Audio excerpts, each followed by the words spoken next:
It is Tuesday, September 22nd, and this is your tropical update. It is the first day of fall, so things should start to cool down across the board, but one thing that isn't cooling down just yet is the Atlantic hurricane season. Currently, Beta has just weakened to a tropical depression today, and the storm is now inland over the Texas Gulf Coast. The storm is expected to retain its tropical characteristics for another approximately 24 to 36 hours, and then it will move off to the northeast, farther inland, and then become a remnant low. The storm should be wrapped up by the end of the week.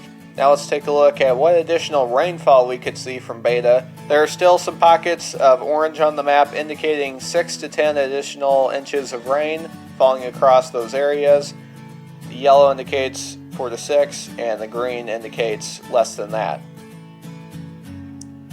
And that's pretty much it for Beta. Just going to be hanging out over the south over the next few days before it completely dissipates. Now let's take a look at Hurricane Teddy, which is on the verge of becoming post-tropical or extratropical, and the storm is very large now. Hurricane force winds extend out well over 100 miles from the center, and from the center of the storm to the edge is 600 miles. So this is a very huge storm, and the National Hurricane Center really made a mistake, I think, when they didn't wind up putting tropical storm warnings up for parts of New England and other parts of Canada that they kind of missed there, that are currently seeing tropical storm force winds. Definitely Cape Cod, eastern Massachusetts, down east Maine, and also parts more inland of Canada as well. I think the reasoning for some of this was the fact that the storm is expected to weaken to an extratropical system, and therefore is no longer the responsibility of the National Hurricane Center to issue those advisories. But it is still tropical at this point, and it's happening, so definitely a little bit of an error by the National Hurricane Center.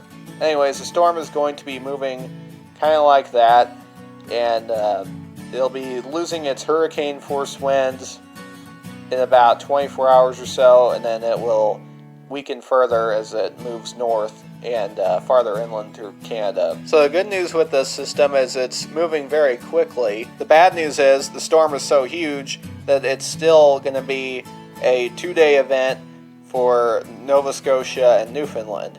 And then I think by Thursday night, we can pretty much write the storm off. Now let's take a look at another storm that has developed, or should I say redeveloped, in the Atlantic. That is Tropical Storm Paulette. You may recognize this name. It may seem familiar to you. It was a storm that, similar to Teddy, struck Bermuda, but it actually made landfall in Bermuda, and at one point the island was in the eye. The entire island was in the eye all at the same time.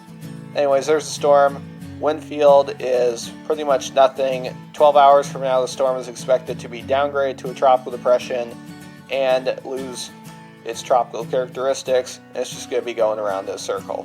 We have one disturbance down in the Caribbean Sea, just to the south of Cuba, that we need to watch over the next few days, see if it develops. It only has a low chance. Now let's take a look into the eastern Pacific, where we find Tropical Storm Lowell, or Lowell.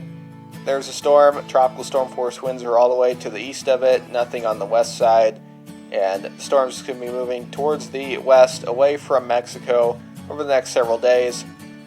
It could be a threat to Hawaii, but I don't think so, because by day 5 the storm is at that minimum tropical storm strength, and it'll become a tropical depression shortly after.